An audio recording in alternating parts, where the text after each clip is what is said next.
Hello students and welcome back to our channel excellent learning point. तो मेरे प्यारे बच्चों, कैसे हो आप सब? आई होप आप सब बहुत ज़्यादा अच्छे होंगे। तो आज की इस वीडियो में हम क्लास 10th का वर्कशीट नंबर 64 डिस्कस करने जा रहे हैं। यहाँ पे बच्चों हम अपना विषय हिंदी व्याकरण करने जा रहे हैं, रस सिद्धांत।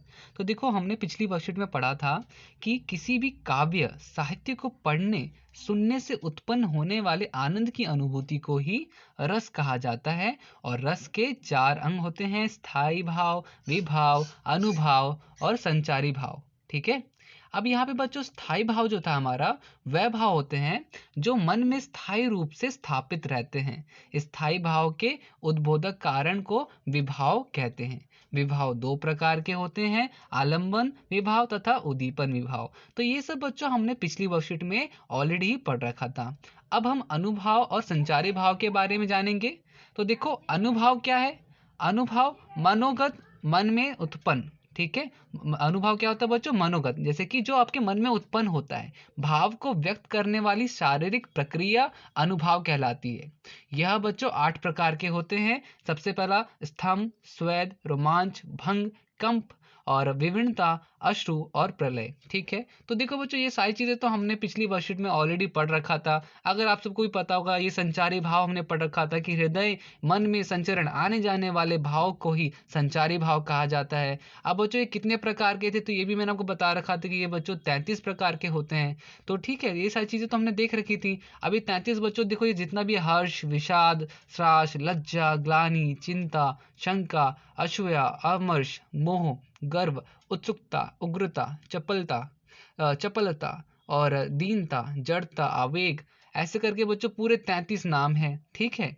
अब यहाँ पे बच्चों देखो, आपका नया क्या है, तो रस के प्रेरणता आचार्य भरत मुनि ने 9 प्रकार के रस का उल्लेख किया है, किंतु अब रसों की संख्या 11 कही जाती है। जैसे कि आप जान चुके हैं कि प्रत्येक रस एक स्थायी भाव मतलब प्रत्येक रस में एक स्थायी भाव होता है, जो इस प्रकार है। तो बच्चों देखो, यहाँ पर आपको सारे के सारे स्थायी भाव दे रखे हैं। यहाँ पे जैसे कि श्रृंगार। अब बच्चों श्रृंगार में क्या है? रति। ठीक है। हास्य में बच्चों स्थायी भाव क्या है? हंसी या हास्य। करुण में शोक और रौद्र में क्रोध। वीर में उत्साह। अद्भुत में विस्मय और भयानक में भय। तो बच्चों देखो, ये कुछ आपको टोटल 11, मतलब कि पहले 9 थे, अब 2 और आ गए, रस के नाम है और उसके भाव है। ठीक है। विभत्स तो घृणा। ठीक है। वात्सल्य, ममता, स्नेह, भक्ति, वैराग्य, अनुराग। तो ये 2 बच्चों एक्स्ट्रा आ गए। तो इस तरह से हमने क्या पढ़ा था कि रस 9 प्रकार के होते हैं, बट अब क्या है? 11 प्रकार के। तो यही सारी चीजें बच्चों थी, हमने पिछली वर्ष में भी ये सब पढ़ रखा है। बस अब आज हमने नया टॉपिक क्या देखा, तो आज हमें 11 तरह के रस के नाम दिखे और उनके स्थायी भाव दिखे। तो इसी के बेसिस पे कुछ प्रश्न उत्तर हैं बच्चों, तो वो मैं आपको दिखाना चाहता हूँ। ठीक है। ओके, आते हैं अपने आंसर शीट में। तो बच्चे देखो, आपका पहला क्वेश्चन है, अनुभाव किसे कहा गया है और अनुभाव की संख्या कितनी है? तो यहाँ पे क्या होगा? मन में उत्पन्न भाव को व्यक्त करने वाली शारीरिक प्रक्रिया अनुभाव कहलाती है। अनुभाव की संख्या 8 है। ठीक है। जैसे अंशु, कंपन। अगर बच्चों आपको पूरे 8 लिखने हैं, तो आप पूरे के पूरे 8 लिख सकते हो वर्कशीट में से देख करके। ठीक है, मगर जरूरी नहीं है। फिर उसके बाद बच्चों देखो, यहाँ पर क्या है? संचारी भाव किसे कहा गया है और संचारी भाव की संख्या कितनी है?